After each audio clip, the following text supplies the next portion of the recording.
Yeah, I'm gonna give this a 0. Oh my god. Give him at Well, least okay. a 0.1.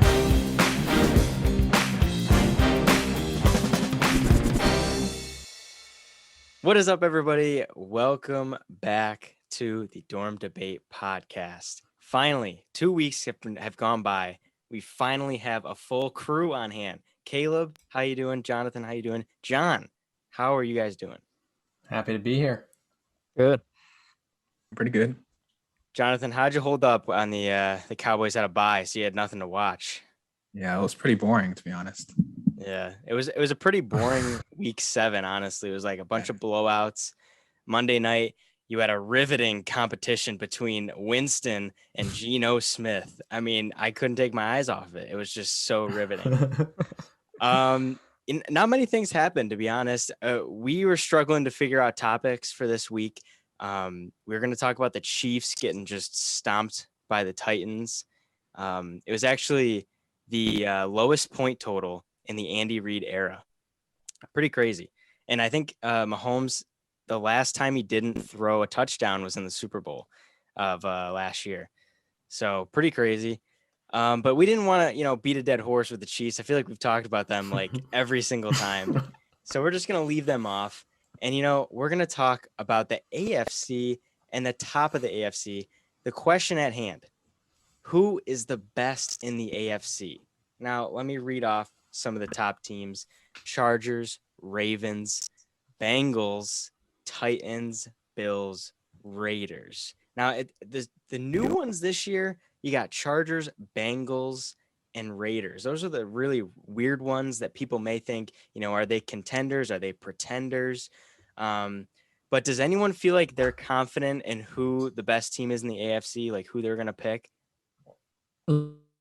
Yeah, I know who my best team is. Is it clear cut or is it close? It's clear cut. No, I think it's clear cut. I think it's clear that this team is best. And then I don't really know who's the second best, to be honest. I just know this team's the best. All right. So, Jonathan and John, I want you to say your team on the count of 3. All right. You ready? All right. John, are you ready? Ready? 1, 2, 3. Bengals. Bills. Oh, I knew it. I knew it. All right. I want to hear the Bengals case first because Really? I slightly agree. Yeah, I want to hear what you have to say about the Bengals. The Bengals, they've played some pretty good opponents. Okay, out of those teams you mentioned, they've played some pretty good opponents and have become successful in doing that. The Bills, they don't really play anybody. I think the other team that's second to me, I think, is the Titans. So I think it's between the Bengals and Titans, who are the best teams in the AFC. But you can't say a team that lost to the Jets is the best in the AFC. That's the only reason I put them second. Right. But yeah, the Bengals are number one for a few reasons. Number one, Joe Burrow. This guy is great. I think he's like top 7 or something in passing in the league right now. And in terms of rushing, Mixon is top 3. So they have a good balance between passing and rushing. And they also have that. They also have a go-to receiver in Jamar Chase, and he's a rookie. So I think their offense is solid. In terms of the defense, though, the defense has greatly improved. I think they have 19 sacks in total so far this season. That's incredible. I think they sacked Lamar Jackson about 5 times or so in the game this past week. So I think this team is solid all around. And it's funny. I didn't think I'd say this in the beginning of the season because you have the Browns and Ravens and Steelers, but all those teams are facing their own issues right now. And the Cincinnati Bengals have taken advantage of the opportunity this year and are doing really good. So I think this team right now has played other great opponents, and they're the best team in the AFC to me. Yeah. To piggyback off of the Bengals defense, I said this before, but the pickup of Trey Hendrickson from the Saints, I think he's got 6.5 sacks already on the season. Like, him single-handedly is helping their pass rush tremendously, which is something that they lacked last year. Like, no matter how good the offense was, the defense was too bad to overcome. Mhm. So even just him alone, that helps a ton. And Jamar Chase easily probably rookie of the year. Oh I yeah. could have Oh, I for could have sure. argued Najee, but I have him in fantasy, and after last week, it's You have like to give it to every him. single week this guy performs. He shows up. It's Yeah. incredible. It's Uh, like now you see why LSU like steamrolled every team to the national championship. Jamar Chase, Justin Jefferson, Joe Burrow. Yeah. There's no Yeah. way anyone would have been able to stop that. And not to mention Clyde Edwards-Helaire in the backfield. Clyde Edwards-Helaire, who's having a little bit of trouble, but still, it's like that's 3 starting NFL players. Yeah, the Bengals and Joe Burrow looks pretty good after the injury. People were a little worrisome that he wasn't going to be the same, but he actually looks even better this year than last year. So that's always a good sign. He probably feels more comfortable with Chase. John, give me a reason for the Bills. Well, I want to say something about the Bengals because I do agree it was a great win by them over the Ravens, and especially in Baltimore. But their 2 losses this year, they're 5-2. They lost to the Packers and they lost to the Bears. So, okay, losing to the Packers is understandable, but losing to the Bears, that doesn't look great. And the teams they beat, other than those Ravens win was the best win they had. They beat the Lions, they beat the Jaguars, they beat the Steelers, they beat the Vikings. So really their only tests are the Packers and the Ravens, and they're 1-1. So like it's not too impressive. I think the top team in the AFC, like I said, is the Bills. And the reason is because they have an MVP candidate, Josh Allen, who I think is probably going to win the MVP. But Jonathan, you said they don't have any good wins. They beat the Chiefs by 18 points. The Chiefs, And so they beat the are Chiefs struggling and they this year. And have y'all seen that meme where people are saying the Chiefs dynasty 2019 to 2020? They're saying the That's dynasty. it. It's over already. Exactly. Yeah, that's what people are saying. So I don't want to hear the Chiefs are that great of I a don't think team. it's over. Okay, well, I still think you could tell by watching the Bills. Their defense, they have 2 shutouts this year against the Dolphins and against the Texans. Now, we've always said it's really hard to get a shutout in the NFL, no matter what team you're facing. So they have 2 shutouts, and they've put up in their last 4 games, not last week they had a bye, but the previous 4 games before that, or 5 games, they put up 35 points, 43 points, 40 points, 38 points, and 31 points. I mean, they score so many points. They're the best offensive team in the AFC right now, and they have a really good defense because they shut out 2 opponents. So I think it's clear cut that the Bills are the number 1 team and the team to beat in the AFC right now. Again, they haven't really faced a tough opponent. In that one pretty solid opponent they faced, the one they faced so far, the Titans, they lost. And so, I think so far, they've had an easy schedule. We'll see who else they play in the for the rest of the season, but I'm not impressed yet. You can't say this team's the best in AFC if they lost to the Titans. And there's other teams in the AFC that can probably beat them as well. They haven't faced a tough opponent. They haven't faced a test. Yes, you can score that much points against the Houston Texans and the Dolphins, but I think they can score points. But in terms of defense, I think they're not a good all-around team, to be honest. And so we'll have to see if they face any other tough opponents. But I can't say they're the best team when I see the Cincinnati Bengals beating the Ravens 41-17 and facing like the Packers losing, but still going overtime with them. I can't say the Bills are the best team when they went through that tough a test like the Bengals. Caleb, do you agree with the Bills, or do you side with the Bengals on this one? I'm going with the Bills. Gotta go with it. I know, Jonathan. You'll never. They're your sworn enemy. Outside of I understand that. So I understand there's a barrier to entry there. Okay, but the Bills. I think I was looking at some of the team stats for the defense so far. And they are consistently, I think, against the pass, that the Bills' defense is number 1, depending on certain metrics. And consider that they have 10 interceptions on the defense, where the number 1 team is the Cowboys with 12. I think 12 or 11, my bad. 11 interceptions. They're top 5 against the run. So I think the offense can speak for itself, that you have Josh Allen, you have that star quarterback, because ultimately it comes down to, I'm not saying Brady's going to be there, but you're going to have the best quarterback. I think it's tough to say. I like my first inclination with the Titans because of Derrick Henry being that good. But if you put Tannehill against someone like a Kyler or someone else in the NFL on the NFC, I mean, that's kind of where the league is, and I think you'll need a Lamar or an Allen to be able to win. So I'm kind of between those two. The reasons I'm not going with the Bengals quite yet, I think it's pretty amazing, the connection with Chase and Burrow, and I think Burrow's legit. I just think they're young. I think the offensive line still needs to protect Burrow more. He can't be taking the hits that he's been taking. So I think it's still a developing year. I think it's the breakout season we were hoping for last year. Burrow's going to be great, but it's similar with Herbert. If Herbert wins it this year, going all the way to the Super Bowl, that's incredible. But I think this is like finally, last year he came in the middle of the season. This year he's like starting to show he's one of the young guns. He can sling it. But I think it'll come down to Ravens got that momentum. The Bills, I think, have the strong defense and the strong offense to counter it. I said statistically they're top 5 in both metrics. Allen can run, do all that kind of stuff. The loss they had that was kind of crushing, I respect them going for it on 4th. I think the statistics was in there. Outside of statistics, it's just control your own fate. I've talked about this a lot. Overtime rules suck in the NFL, and I'd rather wager your team being better than the coin toss. But that being said, the Raiders, I think the losing John Gruden, that instability at leadership, I think is tough. Yeah, I'm gonna have to go with the Bills. I don't know about you, Jared. What are you thinking?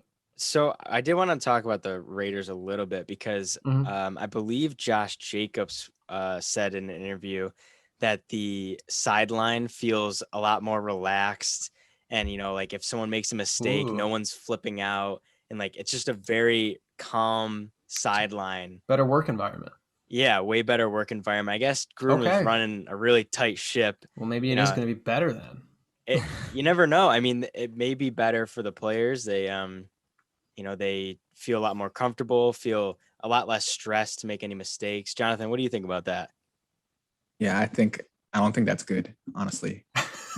As a player, you should feel like that. You should feel nervous to make a mistake because your coach is going to, chew you out. But do you think that's a lot of pressure, like unnecessary pressure from the coach to like be like, oh shoot, if I make a mistake, Gruden's going to be on my ass the whole game? Exactly. That's what causes you to practice to perfection and make sure you're, doing the right thing, because you're going to get chewed out if you make one simple mistake, take one play off. But if you feel like the sideline's more relaxed and you can easily make mistakes, then I think it's going to come back to bite them. Honestly, I think as a player, you want somebody to, you want to feel a little scared. You want to feel a little nervous. I think that's how you best perform, in my opinion. I think that depends on the player. What was that? I think that depends on the player. I think, Jonathan, you feel that you need to have some like nerves behind it, or being like, motivated, I guess, in that sense. But I know I played sports when I was younger, and I still play sports, and I perform better in the relaxed environment. Just me, like I can motivate myself. I don't need somebody yelling at me or being like, well, go out and do this, otherwise I'm going to be yelling at you in this meeting or whatever. Like, I don't need somebody to do that. I can motivate myself to work hard every play.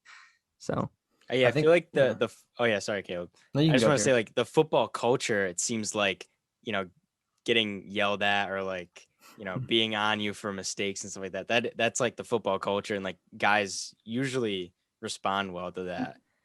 But yeah, I don't know. What do you think, Caleb? Like, I can think back to the years I grew up playing in I played a bunch of sports, but football was like years of that. And I think it's a balance. I agree with Jonathan, and I think John and Jonathan hit good points, because like I think some coaches can take it too far and sometimes too little. Like, an example would be like not to bring up the Eagles, but I read that Coach Sirianni in practice doesn't really, if there's a penalty or someone false start, like, they're not usually they get taken out of the rotation for the rep.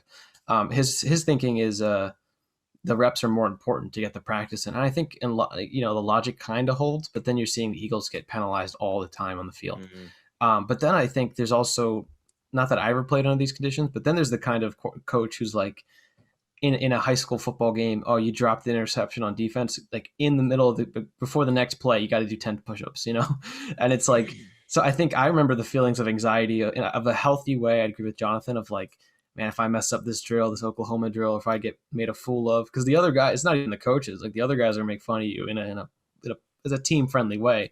So in practice, I would see that kind of pressure to perform, but then on game day, it'd be like, oh, like it's on, and everyone knows you're trying to succeed. I remember the feelings, like I just vividly remember being an offensive lineman and like getting the count wrong and being the only guy to stand up and give away the direction of the run, and I knew the coach was going to chew me out, but he was a good coach, but it wasn't like in the moment in the game, the wise thing to do. So I think with Gruden, there might be some more chemistry issues than just being a tough, but yeah, I think to touch on John's point, I think it comes down to good leadership. Some men need to be are better when they're reasoned with, or they understand things, and other people just kind of need a little bit of a push. Some guys just need that little like dog mentality of like, all right, tell me where to go. What's the job, and I'll do it. Yeah, I mean, I feel like Gruden, like the way that he runs it is like how you were gonna say it, Caleb, like Belichick and like Nick Saban. Like Saban will be up. I imagine, yeah. Yeah, Saban will be up like 60 points. And if they give up like a kick return, he's yelling at every single person on the special teams. And he's like so upset, even though they're up like 60-7. Like no matter what, he's going to be mad because you made a mistake. So he's going to let you know about it. So it can go both ways. I mean, it worked last week. They beat, I don't know who they beat. Who was it? It was good. All I saw was game without Gruden, right? Yeah, all I saw was they won, to be honest. Yeah, let me. That's all that matters. Wait, are you talking about week 7? Yeah, without Waller too. They played without Waller and still talking about the won. Eagles, right? Are you? They played the Eagles. Like on Sunday the 24th. Are you? Yeah. Because I'm wearing. For those listening, I'm wearing an Eagles hat. And I was hoping you were. I don't know if you're joking. Caleb? Did you watch the game? No, I don't know if you're referencing the Broncos one, because I was just thinking the disrespect against the Eagles right now. I was hoping you were going to say the Broncos. Who did they play? I don't even know the team they play. No, yeah, they did. I did not watch. I did watch, but it was hard to watch. I didn't watch all of it. You just blocked it out of your memory. I went to Roadhouse instead, remember that, and it was still playing. So. No, yeah, okay, it was the Eagles. I thought you were roasting me, and I was like, "Oh man, this is." No, I actually didn't know. I just saw the touchdown. I saw the touchdown pass to the tight end, like on red zone, and then I was like, "All right, they won, so that's cool." If I had to pick from this list, I would probably either go Bengals or Chargers. I already said a lot about the Ravens, how like they're gonna hit a peak and then drop. Chargers got beat by the Ravens by a lot, and I don't know how that happened. I'll be honest, I have no clue, but we're much better than that. And the Titans still have to deal with the wide receiver injuries, Julio and AJ Brown. AJ Brown had a good game last week, but they got to get Julio back and just get him in the rotation. Like it's not good for him to not get reps as a new player. So that kind of worries me. What about the Bills? Who? Oh, the Bills. The Bills. What about the Bills? The Bills are always going to be the Bills, right? They're always going to suck. Oh my! Jared's going with the hot heat. Am I today. right, Jonathan? You're completely right. I mean, they're average, but they're crappy teams. Average? What? Let's be honest, okay? No, we don't. No, it's not fair. They have the about Dolphins. They have the who else? Jets. Yeah, but that's come on, guys. Yeah, but that's not their fault. That's not their fault that they didn't make their schedule. To be fair, though, for the next 3 weeks, they do have, for those who don't know, they have the Dolphins, the Jags, and the Jets. Oh, my gosh. There may be two out of 3 shutouts. Yeah. So, I mean, but I agree. It's not their – they've already beaten a good team. So, I think it's just 3 weeks of coasting will that hurt them. And I don't want to say coasting because then again, the teams you least expect, any given – I'll tell you one thing, though. If the Bengals and the Bills face in the playoffs, I would have to say Bills because of experience and the history of the Bengals, and they haven't won a playoff game since like 19 what was it, 92 or something, before text messages. I know, John, you sent me that meme. That's like, no one has ever sent a text message celebrating a Bengals playoff win. It's never happened. Yeah. Wow, that's some cold. That sucks. That sucks right there. Well, it's like the Bills took years to win because they had that winning back-to-back Super Bowl appearances, and then four, yeah. Yeah, and then they had years of just not being able to you know what I mean? Now they have that team. So you're going more with the young guns though for Bengals and Chargers. Yeah. I like the Chargers and Bengals. I mean, if you're looking at it right now at this moment. Right now, not for the playoffs, but yeah. At this moment, it's gotta be Bengals because of like the way everyone beat the teams. Like Bengals beat the Ravens. And the Ravens beat the Chargers. It's logic holds. Yeah, there's some logic there, but yeah. I forgot what I was gonna say there. What was I gonna say? There's some logic there. Yeah, there's some logic they there. Beat the Bengals and the things, so by lot. Oh. As far as experience goes, if you had to rank them, it's like Bills, Titans, Ravens. So like those three teams are gonna be people to watch, or teams to watch out for in the playoffs. You know, but like, you know, Bengals, Chargers, Raiders, they're new to the playoffs. So they're going to be susceptible to be like bounced in the first round or whatever, first game or whatnot. All right. So off of the AFC, we're going to go to a little game, and it's true or false. So I'll read a statement, and the crew here is going to tell me if it's true or false, and we'll have a little bit of a discussion. I got 4 of them. And they span across the NFL. There's no real category. So the first one is near and dear to me because I made a bold prediction about this player, and he was performing really well, and he got benched last week. So, true or false? Sam Darnold is the reason the Panthers are on a losing streak. So I believe the Panthers are 3-4. Am I wrong? We'll have to double check that. Yes, 3-4. 3-4. So they went 3-0, and then they lost 4 straight. Is Sam Darnold the reason the Panthers are on a losing streak? True or false? So we'll just go one by one and then discuss. So, John, true or false? False. False? Okay. False, Jonathan? yeah. Jonathan? False. False. False. Okay. So he's not the reason. I'm going to say false as well. Ooh. And I guess I could I think I know what you're all going to say. It's the drops from the receivers, in my opinion. What do you guys think? Not what I was going to say, but okay. Either. That's a fair one, though, because that kills when he puts it right on Yeah. the money. Even DJ Moore, their best receiver, is dropping passes right at his numbers. And I have more in fantasy, so he's got to. Yeah, I think you need a better balance. I think you need more rushing. The real reason they're losing is because of Chuba Hubbard. You have to have a running back. Christian McCaffrey was that running back that could have over 100 total purpose yards in terms of rushing and receiving. I think over 150 in all his games he played so far this season. In terms of Chuba, he's only had 1 game all that he started this season. That's been over 100 total purpose yards. You need more of that from him. You can't ask Sam Darnold to do everything. The team was built around Christian McCaffrey. That's the real reason why they're 3-4.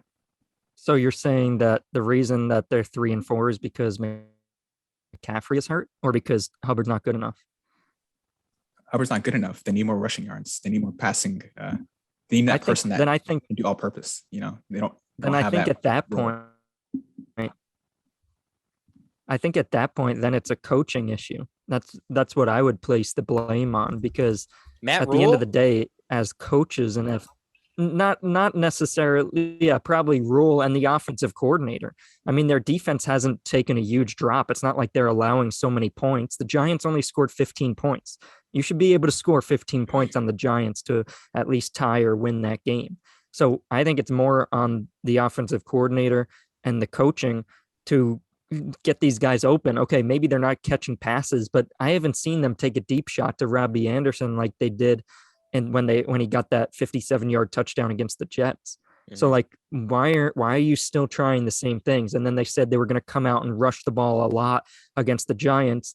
and they didn't have any success doing it. So did you just like script any plays, any running plays? Like the Giants defense is horrible. We just gave up like 30, 40 points to the Rams. So like how could you only score under, 10 points? I don't understand. Like that, then it's a coaching issue. Yeah, it's a combination of Chuba Hubbard and the O-line in terms of execution. I mean, everybody knows that, McCaffrey's out. So they're gonna force him to run it. And when they force you to run it, you gotta execute. You have to do well. And so like I don't think the Giants were I think they, were playing more for the pass rather than the run. And I don't think Chuba Hubbard and the O-line could really execute and run the ball well. So I think that's the issue.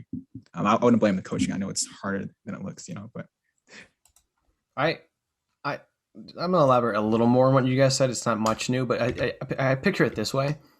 Imagine how well the Saints and Jameis Winston would do if you took away Kamara, because that's what McCaffrey is to that team. They build so much, and maybe they lean more on McCaffrey. I'd argue the Saints are probably more well-rounded, a little more experienced coaching. So, and I have McCaffrey on fantasy, so I'm biased here. But every game where he scored at least 1 point, they have won. So I think the skid is, we talked about this, I think, in week 3, that they won against easy teams. They were 3-0, and now they're playing harder teams. That's a factor. They also don't have their star player, which I think the number one guy on the team. I mean, Darnold showed flashes of brilliance, but he can't do it himself. That team needs that run game, Jonathan, like you said. So I think it's really, if it's more or less on Chuba or McCaffrey, and again, getting injured is not like your fault. It's part of the game, but I think not having McCaffrey hurts more than because I think Hubbard's giving them a solid run game. Not what having both Hubbard and McCaffrey would open up a lot and take a lot of pressure off Darnold. So I think you get those factors back, I think they'll start to perform well again. Okay, so if Sam Darnold doesn't have the start next week, I believe the coach said it's his guy though, that he's starting next week. The other guy? No, not like I'm reading Walker? An article and Rule said that Sam will be our quarterback next week and he'll be our quarterback moving forward. Okay, beautiful. He just said he needed a spark, so he put in the backup. Oh, that makes sense. Whatever that means, yeah. I mean, they're facing the Falcons, so it's a winnable game. So it's not like it's going to be a blowout and like a definite loss, but yeah. All right, let's go to my second true false statement. And let me just pull up something quick. Okay. Second true false. True or false, the Browns' injuries will cause them to miss the playoffs. Now, we know that Baker Mayfield's dealing with a shoulder injury. He had to miss the Broncos game. They barely won that one. They have Nick Chubb out. Kareem Hunt is out. Odell is out. Basically, every single starter for that offense is injured in some capacity or trying to fight back from an injury. So they have been 1-2 in their last 3 games. They played the Chargers and they played the Cardinals and the Broncos, and they only beat the Broncos. So if we just read off the top of the AFC, those are the teams that they kind of have to compete with to make the playoffs. True or false, the Browns' injuries will cause them to miss the playoffs, John? I think that's true. And I'll just say something before we go on to the next, but I don't have much to say. I'm just saying that with a torn labrum for your 2 best players, which are, or maybe not OBJ, but your 2 pretty big important players, OBJ and Baker, and it's not good. I know Landry came back, but you got every player on their offense, whether it's Baker, Landry, OBJ, you got Chubb, Hunt, they're all dealing with injuries, and I think it's over for the Browns. I think they could try to contend the rest of the season, but they're not making the playoffs, even with that extra wild card spot. Jonathan? Yeah, I would say true as well. I mean, you have a stacked, division. Bengals 5-2, Ravens 5-2, the Browns are 4-3, the Steelers are 3-3. So this division is too close to, lose a few games here and there. I think it's gonna be tough for them because Bengals are looking good, Ravens are looking good, and the Steelers are trying to turn around their season, play a little bit better, right? And so if you're starting to lose a few games here and there, then it's going to be tough for you to really contend for that playoff spot. Maybe the wild card, but I think it's going to be a stretch. And so yeah, true. Mm-hmm. I'm gonna have to go with false. False. Do you believe in Case Keenum and D. Ernst Johnson?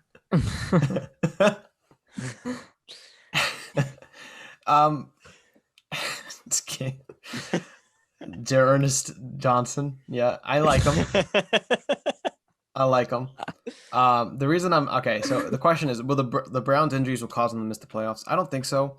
Yeah, there are some critical losses, but I mean, they still won with Johnson. I think they have that solid. I think they're solid enough to contend for the wild card. Yeah, I think they're going to be. I mean, Landry's legit too. I mean, injuries are part of the game, so who knows if any of the other teams are competing in the AFC for the wild card will have similar injuries, but they're definitely in the potential running for the wild card spot. I don't think they're going to win the division with the Ravens and Bengals in there too, but they're currently tied with, well, the Ravens would take the wild card right now, but everyone else who's in the position to get it are the Chargers, and there's really just the Chargers who's 4-2. So it's still within the realm of possibility. If they don't make the playoffs, I don't think it'll be just because of the injuries. That's kind of my overall take. Mm-hmm. Okay. Yeah, I'm gonna say it's true. It's crazy. Even before Baker's injury, people were like, they weren't calling for Case Keenum, but they were like questioning if he's the future quarterback, which in my opinion is just totally wrong. He led you to, didn't he lead him to he led him to a playoff win against the Steelers? Like what? Now they're getting a little too greedy here. You have one winning season, and all of a sudden you're like, Super Bowl or bust or something. Like that's not how destroy the whole thing if we're no Super Bowl this year. Yeah, like this guy's given everything. Blow it up. Yeah. Especially when he played on that torn what is it? Torn labrum? I don't know how you come back. If that's what it is, I don't know how you he's not out for the season, is he? Like how are you only out? I think it's like week by week, but yeah, like if you tore it, that's like a sprain is like a step. Because he tried to play through it because it's not on his throwing arm. Still though, it's kind of crazy. I'm trying to move my labrum right now, but all right, number 3. Finally moving to the NFC. And it's not talking about the Cowboys unless you want it to be. Let's see how it circles back to it will circle back to it. I know it. This statement, I know exactly what Jonathan's gonna say. All right, statement number 3, as I do a little timestamp here. The Cardinals are the best team in the NFC. I'll repeat that. They are undefeated, by the way. The Cardinals are the best team in the NFC. Now, some teams in the NFC that you might be thinking about: Buccaneers, Rams, Saints, Giants, Packers, Rams. That's pretty much it. So, John, I'll start off with you. Just give me true, false. Are the Cardinals the best team in the NFC? False. Oh, Jonathan? False. Caleb? True. All right. Yes. I can't believe you guys. Wait, Jared, what's... I'm saying true. Hey, okay. Yeah, I'm gonna say true. I've been on the Cowboys. No, don't ever say that. Don't ever say that. Oh no, I'm editing that out. Your Freudian slip, I guess, is showing. You have to edit that out. Deep down inside, he's a Cowboys fan. Nope. That was the inner demon in me. Remember when he said, "Let's see how this brings out like how it goes back to the Cowboys." Yeah, my brain. You can't help but not. Jonathan was playing mental games on me. No, the Cardinals right now have like a top 5 offense, top 5 defense. Defense really, really good. Probably the biggest like jump in progression from last year to this year. Like that was their main reason they lost a lot of games. And the addition of JJ Watt, Chandler Jones is back. They are just having a field day whenever they play. So the defense is great, and on offense, you can't ask for anything more. I mean, they have everything you could ever want. You can argue the Buccaneers in the playoffs and Tom Brady, but that's no fun. You know, let's try and ride this Cardinals bandwagon, see where it takes us. Kyler Murray, low-key MVP, DeAndre Hopkins, all those guys. It's a great thing for the NFL to have these guys at the top of the league because they're just really fun to watch. So I'm going to go with it. They're undefeated. I'm taking the Cardinals, best team in the NFC. Should I follow? Let's let Caleb and then you guys can decide. Since that way we have the similar. Yeah, I mean, I think it's just time. It's been a while since it's been time to give the Cardinals their due. I want to read this quote by Nate Davis from USA Today about the Cardinals because I think it's interesting. Arizona boasts the NFL's largest point differential, is the toughest team to score on, is getting defensive reinforcements off the COVID-19 list. And this isn't what he said, but they just got Zach Ertz too. So they were already killing it with these stats, and then you add Zach Ertz into the mix. A veteran, wouldn't have won a Super Bowl without him. I just think it's time to give the Cardinals their due. I mean, even right now, this week, before whatever happens on Thursday happens, if it was the Cardinals versus Bucks, I'm going Cardinals. Yeah. Screw the old guy. Screw him. Oh, wow. He's too old. So father let's times. Let's hear what you guys. Yeah, father times caught up with him. I said false. I don't think the Cardinals are the best team in the NFC. I still think it's the Bucks. They are Super Bowl champs. They only have one loss, and it's to the Rams. So it's not like the Cardinals are way better. They're only one game better. But I'm going to take the route that Jonathan took on the Bills, and that's that the Cardinals haven't really played anyone good other than that one game against the Rams. They beat the Titans. That was the first game of the season. You know, they weren't really relying on Henry at that point. They played the Vikings, Jaguars, 49ers, Browns, Texans. Those are all easy wins. I want to see Thursday Night Football. I want to see them against the Packers. Well, so you'll see them again. You'll see them against the Packers. Think good. So I want to see them against the Packers, but I still think the Bucks are the best team in the NFC and still the team to beat in the NFC. Before Jonathan goes, and Jonathan, you can answer too. If they beat the Packers, will that change your mind at all? Well, not too much because Devontae Adams is out, Alan Lazard is out due to COVID, and they don't know if Marquez Valdes-Scantling is going to play. So I still want to see how they do. If they blow them out by like 20 points, then okay, then yep, I'm all in. Then I think the Cardinals are one of the top. Them and the Bucks are still the top teams, but the Cardinals could overtake the Bucks. But I think it's going to be a close game, and I'm still not ready to go all in on the Cardinals just yet.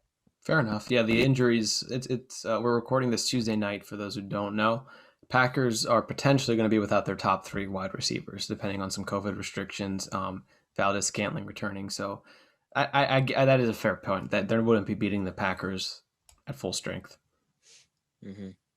Yep. All right, Jonathan, just say it.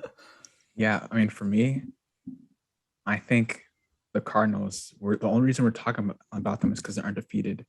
And, you know, if you look at that game against the Vikings, they basically lost. The Vikings. What do you mean, basically? They basically lost. Lost. No, they didn't. So people are getting deceived by the 7-0. Don't look at that. And actually, I watched the game this past weekend against the Texans. Yes, they blew them out, 31-5, but that score doesn't depict of how well the Cardinals played. I watched the entire game. The Cardinals struggle on offense at moments. You know, they're able to gain some life towards the end of the game, but that team can easily be stopped. As opposed to when you look at the Buccaneers, when you look at the Buccaneers, you like every single drive, they're about to score. They can score every single drive, basically. Another team that can do that is the Cowboys. No. So it's between the Cowboys No, and the Bucks. no. It's between the Cowboys and the Bucks. I don't think the Cardinals are on that level yet because their offense is not that scary as the score shows. I'm telling you, I'm watching the game. I'm watching the entire game. There's deficiencies in the offense. They're not converting on. Wait. Jonathan, so you're saying right now the Cowboys are better than the Cardinals? Oh yeah. The Cowboys are more efficient than the Cardinals on offense. That's what makes them better. But their defense is about the same. But the Cowboys basically lost to the Chargers. They only won by a field goal, so that's basically a loss. We gotta stop it. This is different. No, believe me. Jared, you watched it. If you watched the Vikings and Cardinals game, if you haven't watched it, listeners, if you haven't watched the Cardinals and you just need to watch the last Vikings. Yeah, if you watch the highlights, go back and watch it. Now you're referring to the game, for those who don't know, is 34-33 Cardinals when they won by, was it a Vikings missed a field goal? Missed field goal. They should have made it. Like, it was kind of stupid. We're like, okay. They were even surprised. You should have made it. I guess you should have told them that. I mean, you're supposed to get it in, dude. It's kind of deceiving. It's really deceiving. Don't look at the record. I'm telling you, I'm watching their entire games. Yes, they beat the Rams. I applaud them for that. They had a really great game. They beat the Rams, fine. And they beat the Titans big time in the first game. But Titans were a new team with Julio Jones and everything. Look, I think the Cardinals can be stopped easily on offense. I can't say the same thing about Tom Brady. I can't say the same thing about Dak Prescott and the Cowboys. The Cardinals, I'm not afraid of them. If I was you on gotta NFC, stop putting them in the same sense. They're not the best team. I like how we stole like naturally. It's just so natural. Tom Brady, Dak Prescott. It's just, it's like they're right here. You can't mention one without the other, I'll say one thing about the Cowboys is that their schedule is so easy going forward. It's because you're in the NFC East, so you won't have a real challenge until maybe the Raiders. But like even that, they're like a lower level AFC team. So even then, like I wouldn't even, You think they'll be soft? So the only thing I'm looking at, January 2nd at 1 p.m., Cardinals Cowboys. We're all gonna be watching because we'll go back. Don't forget, just like I said, the Cardinals basically lost. The Cowboys basically beat the Buccaneers in the first game. Okay, but then you basically against the Chargers. But then, now you're still 5. No, we can. But then you basically lost against the Patriots because that was lucky in overtime. No, yeah. The field goal, like everybody knows it should just go in. So dude, the Cowboys are basically 500 right now. No, I don't think so. Our kicker made some stupid misses. Like, come on, like anybody can make it. Okay. Eagles are second in the division though, behind the Cowboys. Let me just say that is crazy. And the Giants basically beat the Cowboys because they were like competing with them before Barkley's injury. And before Jones got injured. So it's like they were gonna win, but I'm telling you guys, if people listeners watch the games, I'm telling you, you know what I'm saying is right. The Cowboys basically beat the Bucks. So the Cowboys had beat the Bucks, laughing at the take. I'm laughing that we're like basically won when they what are we talking about? So wait, Jonathan, what's the Cowboys record right now in your head? Undefeated? Yeah, undefeated. Are you kidding me? We go Everybody into knows the game and like, why is there a 1? There shouldn't be a 1 there, guy. Like the scoreboard operator. We gotta get that fixed. No, I'm not laughing. I think the take is legit, Jonathan. I'm just laughing because basically everything else. No. In all seriousness, the Cowboys are a top NFC team. Yeah, no, they're definitely up there. For sure. But it just sucks that they don't play anyone like good. Like they don't play the Rams or they play the Cardinals really late. Don't play the Bucks. Oh, they already played the Bucks. But it's like I wish they played the Bucks later in the season. Yeah. And then it would have been an even better thing. So like playing the Cowboys on January 2nd, they may be like resting people like the Cardinals. They might. So it's like you never know. Cardinals might be at that point too. Who knows? All right, we got one more. So we just talked about the Cardinals, and then we're going to talk about the Packers right now. And then later on, we'll do our prediction for Thursday night because they're going to be facing off in Green Bay, I believe. I think it's in Green Bay. True or false? The Packers have figured it out and will be a top seed in the NFC. Now, including us, everyone, the media was overreacting about their huge loss. They got smacked by somebody, I forgot who it was, in like the first week or second week of the season. Everyone, by the Saints. So everyone was just jumping ship from the Packers. They were saying, oh, Rodgers isn't good anymore. He's not into it. He's not in it this season. He's already left. Like he just doesn't want to win, all this stuff. And now they've won like 4 straight. And now they're back at top of the NFC, back on top of their division. Everything seems fine. So true or false, the Packers have figured it out and are going to be a top seed in the NFC. And by top seed, I would mean, you get a bye or, maybe second seed or whatever, third seed. So, John? I think if you're saying they figured it out and they're going to be a top seed, I think that's true. But if you're asking, have they figured it out and that can they win the NFC and go to the Super Bowl? I think that's false. I don't see how they're any different from years prior other than Randall Cobb. I still think their defense is just as bad as it was last year.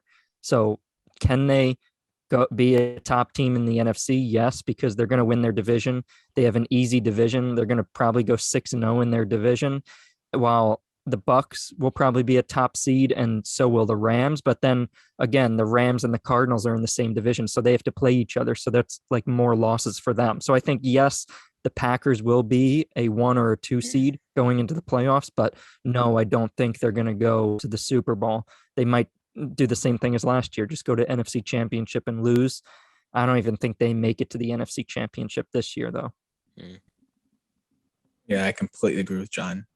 Yes, they're going to win the division, but it's a stretch in terms of thinking they're going to win the NFC Championship or even go to the NFC Championship, because there's a lot of great NFC teams this year, as you guys might know. Yeah. Like who? Just name one. Don't do this. We go right back in.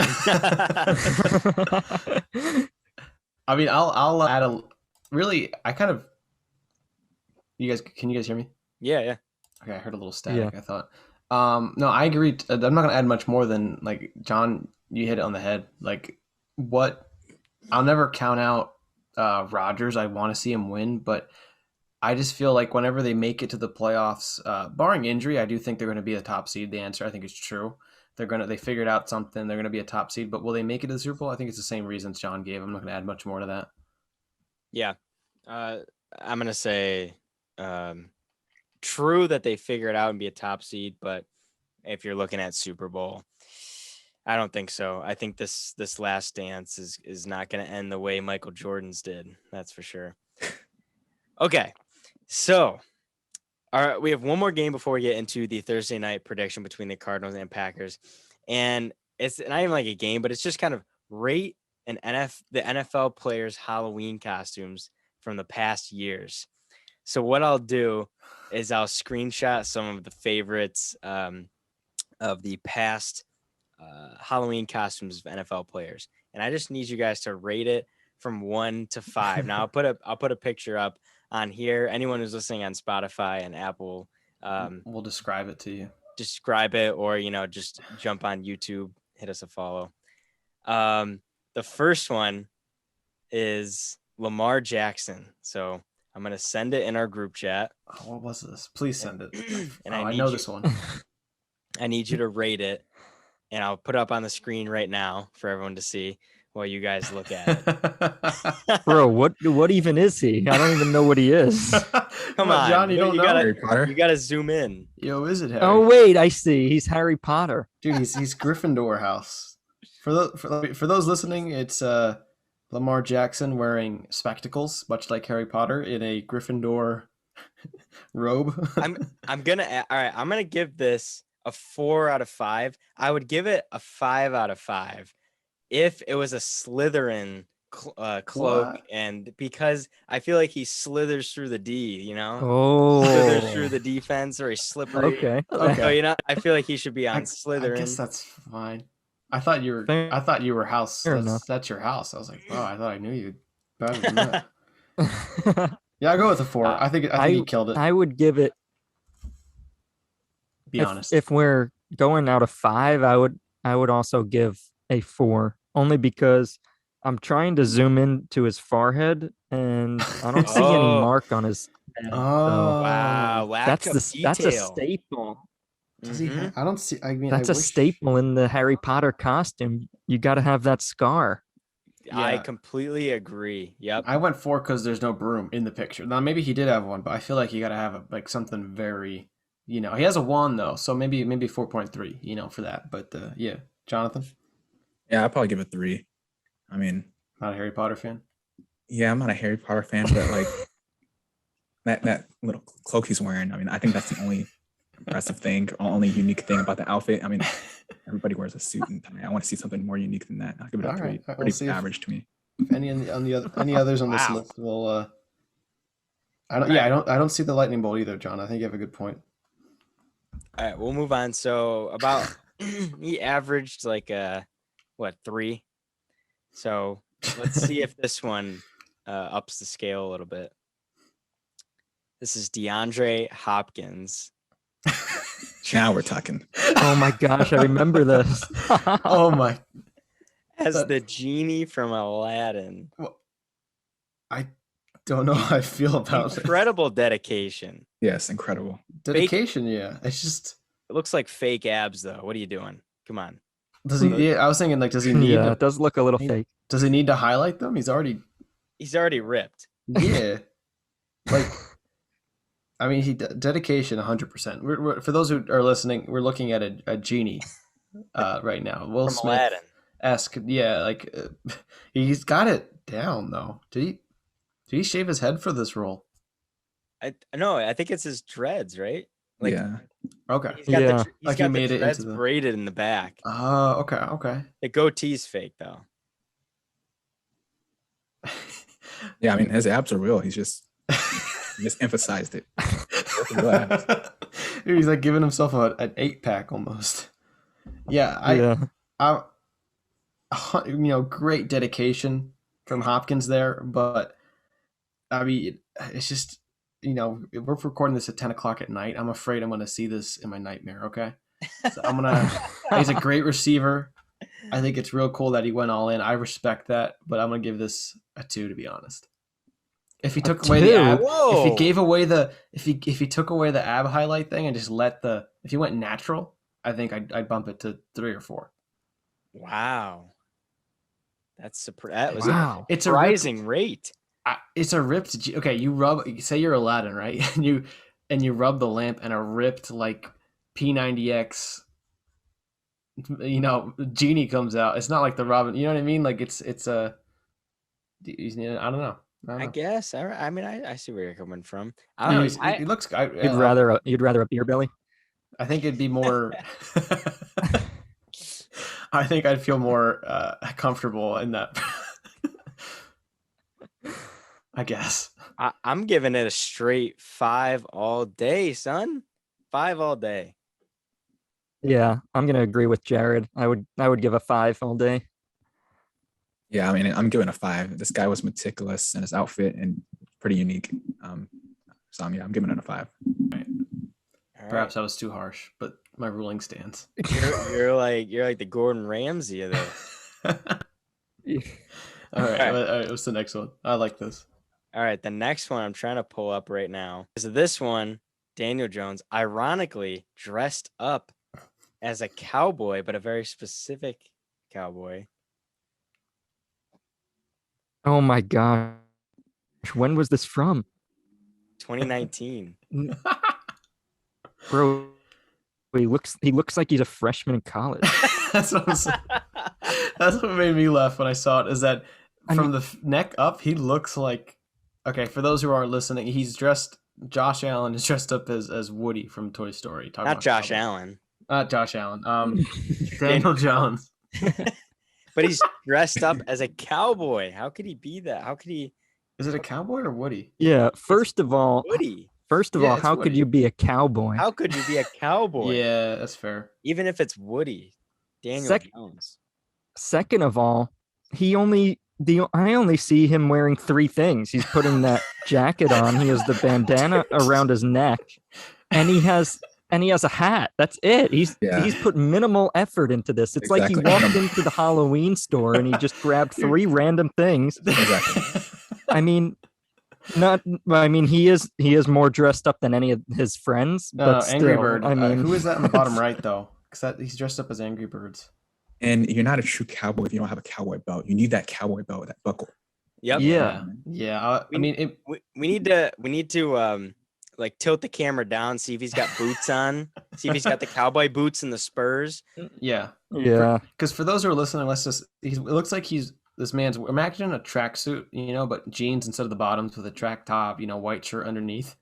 And it looks like he just slapped on like a cowboy, like a cow vest, polyester bandana, and the hat. This has made me laugh a lot because I feel like he does remind me immediately of Woody. Yeah, it does. Made me laugh, but as you start to analyze it, I don't think he put that much effort in. I'm gonna have to give it a 1. It kind of looks like he put on those 3 things just for the picture, and then he took them off after. And he's like, I don't want to wear this. Exactly. Yeah, it looks like he mugged like an 8-year-old wearing it. Like the vest looks a little tight. The vest is 8-year-old 3 is wounded sizes out too short. Is wounded on the sidewalk. And where's that like star on his chest? Isn't It's he true, yeah. Oh wait, no, he does have it. He does have it. There's a little. He does have a little just star behind.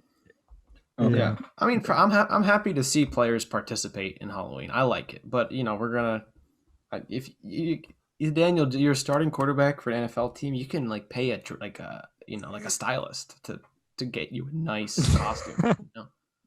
Yeah, I know. I'm giving this a 1.5. It does make me laugh though. The face he's making. Like he does.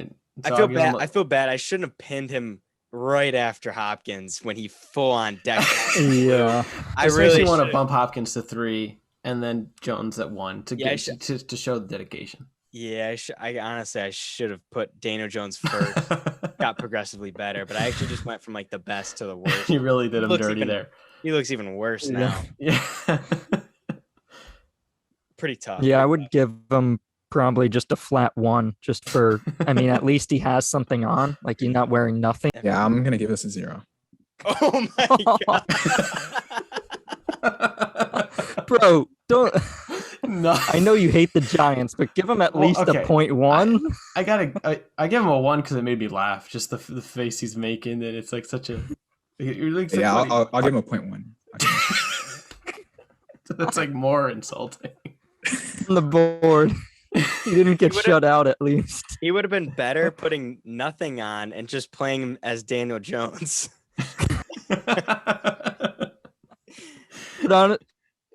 Put on a Daniel Jones jersey. Yeah. Better. All right. That's enough. So an overall score of I think 0.5 or something. Man, you barely made the scale, Daniel. Do you have another one after this, Jared? Because I can't imagine who you're gonna do after. I could do one more. Because if you do Brady, that would be doing Jones really dirty. So, have you guys seen Brady's from? I don't even know what year it is. Let's do Brady. Send Brady into the chat. This is what I picture. What a starting quarterback would invest in. Dude, that looks real. Yeah. Was he actually in the movie? You read the caption. So this is from 2019. We're a bit late here.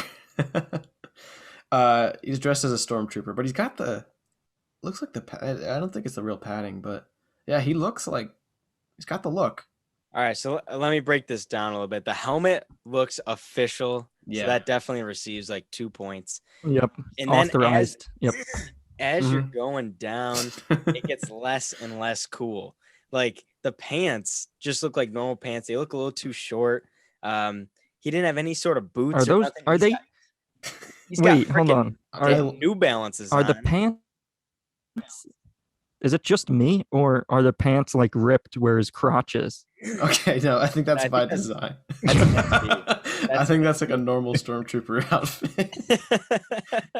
No, but and that's a nice looking dog, but you need a K9 if you're gonna look kind of intimidating. Come on, dude, you need a big dog. You're attacking the dog, dude. The internet's gonna you want him to get a different dog for Halloween. No, but to be fair with John's comment, they do have. All right, there should be some like a cup there for. Yeah, there should be. At first, I did. I do. The thing I'm impressed with though is the Nerf gun. I like, and how the Nerf gun colors match his shoes. So the shoes I know aren't boots, but at least they match another part of the outfit. You know. Yeah. Yep. That's what I like. At first, I thought he was wearing like an armor, like proper armor. He's wearing the proper helmet, but he's wearing like a fabric suit. But he fills it, so it does look a bit like armor. But I thought I was gonna give it a higher rating, but now that I see it's fabric. But I like the spin, the Nerf, the sneakers. Like I like the comment from this post, by the way. See what it Thursday practice notes. Brady QB did not practice, refused to take off stormtrooper helmet. Hashtag happy Halloween. I like to see this side of Tom Brady. I'm gonna give it a 3. It's cool. Well, I like the helmet, but I think he could have had a little bit more dedication. Maybe spent the extra money on like our hard suit, not fabric. We got to go all in on the hard suit. It looks like he kind of ordered a helmet and then was like, oh crap, like Amazon's not gonna get the rest of it in time. Yeah, like I got to get just a fabric suit because the actual suit isn't coming in time. So I got to go to Party City real quick. So, like you can see like his skin on the ankle. We're being really technical here. I know we're doing more analysis on the costumes than the games of like how some teams lost. I'll give it a 3. It looks cool, but there are some flaws, so I'll give it a 3. I'll give it a 4, same as I gave Lamar Jackson and the Harry Potter. I can't go lower than that because Lamar only put on a couple things as well. So yeah, I'll give this a 4. Look, if I saw Tom Brady coming to trick or treat, my house to get some candy, I wouldn't be intimidated with that dog there. You need a lion or something. You have the money. Go buy a lion. Back to the dog. Go buy something crazy. Go buy something exotic. Don't walk around with a little dog that's a little cute. It doesn't look scary. You want him to walk around with a lion or something? Like, yeah, you have the money. I just come in riding I don't know. Where's the freaking no, we're not gonna roast those this called? dog. The walker. What is that called? Oh yeah, like the chicken walkers. Yeah, where the heck could get a functioning chicken walker, which is the Star Wars vehicle where it's like jumping around on the 2 legs. I guess we're thinking as normal, it's the middle. This is a Thursday. We're thinking like, oh, what we would do with this kind of money if we had the costumes. And they're I think that's the issue here. Yeah, like he has I got a game on Sunday. I can't devote this much brain space to. Yeah. Yeah, it looks like he kind of cheaped out, and we know he's got the money. So maybe we're biased here. We are biased. I'll give him a 2.5 though. 2.5. All right. So an overall 50%. grade of about 3. Not too shabby. Yeah. All right. We have about 5 more seconds to do the Thursday night football. So I need 1-word answers. Cardinals or Packers. Packers are hurting on offense. They don't have Devontae Adams or the Lizard, Alan Lazard. We don't know yet. Well, we don't know yet, but it doesn't look good. So from what we know right now, Tuesday at 10:15 p.m. Eastern Standard Time, I'm going to go with the Cardinals. They're going to stay undefeated. It's going to be a great Thursday night game, but they're going to end up coming out on top against the Packers, 35-17. I'm going to request to go last on this one. Oh, of course. All right. Jonathan. I'm going to go with the Cardinals. After all that. Yeah. Wait, like 20 minutes ago. I'm gonna go with the Cardinals. They're better than the Packers. Okay. The Packers, like Jared said, they may miss their star receivers. Yeah. even if the star receivers are out there. I mean, let's be honest, he only throws it to Deontay Adams most of the time. So I'm going with the Cardinals. Yeah, I'm going Cardinals too. John? All right. So I guess I'm going to be the only one right. So I'm taking the Packers in this game. I think even if Devontae Adams doesn't play, even if Lazard doesn't play, even if Valdez-Scantling doesn't play, I still think Rodgers is going to find a way to win this game. You guys are underestimating Rodgers. He lives for these moments, being underestimated in prime time with none of his receivers. This is what he lives for. He loves going out there in these moments and showing the world what he can do. I think the Cardinals are a little bit overrated right now. I think Aaron Rodgers is going to go out there. Don't forget, last year in 2020, the third game of the season, the Packers went to New Orleans in a primetime game, and the Saints had just destroyed the Buccaneers. Remember when Brady first came to the team? And the Packers beat the Saints 37-30, I think. And they didn't have Devontae Adams in that game. He had a hamstring injury. So even without Devontae Adams, Aaron Rodgers went into New Orleans, put up 37 points without his best receiver and his best weapon. So I think this is the game that Rodgers lives for. He loves these moments when everybody's, underestimating him. So I think he gets the win a Thursday night. And one other thing I wanted to say, I have another bold prediction for this week. And unfortunately for Caleb, I'm sorry to say this, but I think this is the game that the Lions end their losing streak. We saw against the Rams, they went for it a bunch of times. They did a lot of fake punts. They did onside kicks. They're playing the Eagles though. Yeah. I know. I think the Lions are going to beat the Eagles this week. Wow. That's wow. I'm sorry, Caleb. I really am. There is no faith in those Eagles. There's been a lot of Eagles slander today, and I'm not pleased about it. And there's nothing you could say to back it up. You just gotta take it until they get the win. But there's no, dude, I'm starting Jalen Hurts in fantasy. He's gonna put at least 30. No, don't start Hurts this week. Actually, put Lamar in instead. Wait, you have Lamar? Lamar's on a bye. All right. Wait, no. Oh, wait a minute. All right, no. This isn't real. This isn't real. You're telling me that the 0-8 Lions are gonna go and beat the Eagles with Jalen Hurts, Devontae Smith, Miles Sanders? You think? What do you? Goddard? You think I'm crazy? I think you're delusional. I think we've been on this podcast. What? I think this podcast. Water. There's no way. You really wanted to end it with disrespect. Huh? Jared, please listen to me. I'm gonna try to help you win your fantasy matchup this week, but you have to listen to me. Drop somebody on your team. I don't know who you have on your bench.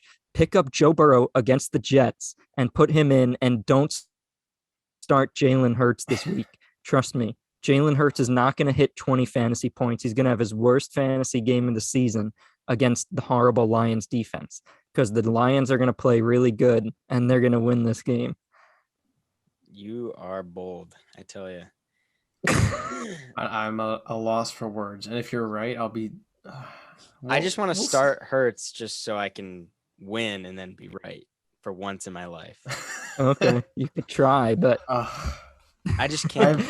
I can't even. I don't agree with you, but I don't have any ammunition to throw back. Yeah, there's no. You just got to win. That's it. Yeah, we just got to. We'll see. We'll see. Get the job done. Wow, I was not interested in that game at all until right now. Now it's personal. I promise you. Yeah, now it's personal. I promise you, the Lions will win that game. If I post this on TikTok and Jalen Hurts sees it, and he goes off, you can post this on TikTok. Yeah. Wow, so confident.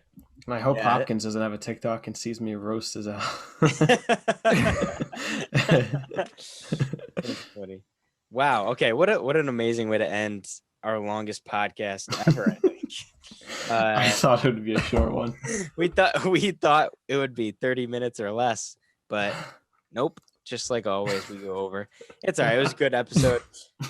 We hope you guys enjoyed our little games, our true false, our Halloween costume special. Happy Halloween to anyone who's watching this on like Sunday, I think it is. Yeah.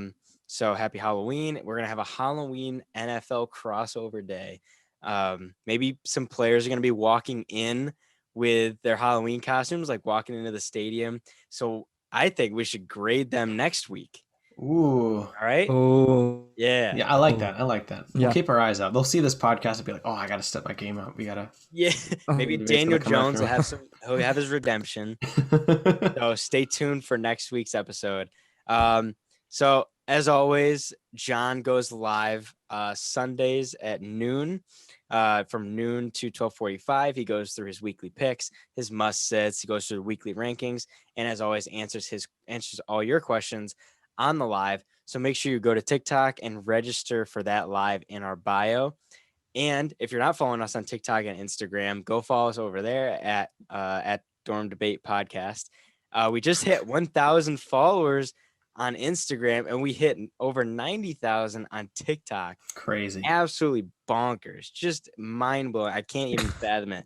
It doesn't make any sense to me that many people could be watching. Like our recent post got 1 million views. It's all to the fan. It's all to the audience. It's so incredible that people listen to us. Incredible. And if you're listening right now, we will probably be doing some sort of giveaway type thing at 100K. So keep an eye out for that. And that's just more incentive for you to go follow us over on TikTok. So thank you guys so much for listening and watching. And if you liked it, please subscribe to the YouTube, and we will see you guys next week.